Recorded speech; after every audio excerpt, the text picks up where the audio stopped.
കാഴ്ചയില്ലാത്ത തീർത്തും അന്ധനായ ഒരു വൃദ്ധൻ ഒരു റെയിൽവേ സ്റ്റേഷനിൽ ഭിക്ഷ യാചിക്കുകയായിരുന്നു.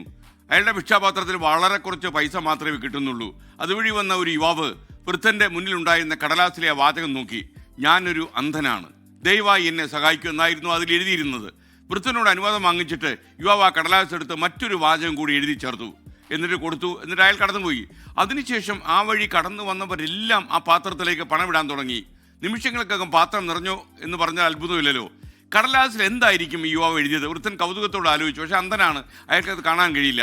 വന്നവരുടെ അയാൾ ചോദിച്ചു, എന്താണ് എഴുതിയിരിക്കുന്നത് എന്ന് ചോദിച്ചപ്പോൾ അവർ പറഞ്ഞു, ഈ ലോകം വളരെ മനോഹരമാണ്, പക്ഷെ എനിക്ക് മാത്രം അത് കാണാൻ കഴിയുന്നില്ല എന്നാണ് അയാൾ എഴുതിയിട്ട് പോയത്. ആ ചെറുപ്പക്കാരൻ തങ്ങളുടെ കാഴ്ച എന്ന അനുഗ്രഹത്തെക്കുറിച്ച് ഓരോ ആളിനെയും ഓർമ്മിപ്പിച്ച അയാളുടെ വാചകം ഓരോ ആളിൻ്റെയും മനസ്സലിയിച്ചു, അവരുടെ ഹൃദയം അലിഞ്ഞു.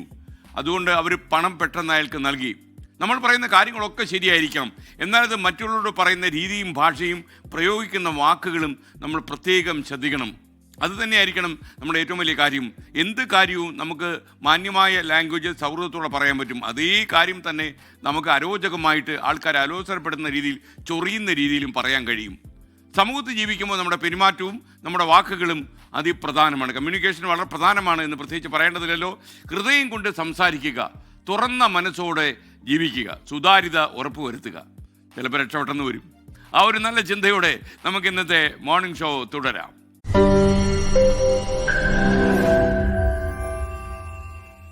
ലോകത്തെവിടെയായാലും ഏത് സമയത്തും 24 വാർത്തകളും ഓഗ്മെന്റഡ് റിയാലിറ്റി പാക്കേജുകളും എക്സ്പ്ലെയിനറുകളും വിശദമായി കാണാൻ ഞങ്ങളുടെ യൂട്യൂബ് ചാനൽ നിങ്ങൾക്ക് സബ്സ്ക്രൈബ് ചെയ്യാം.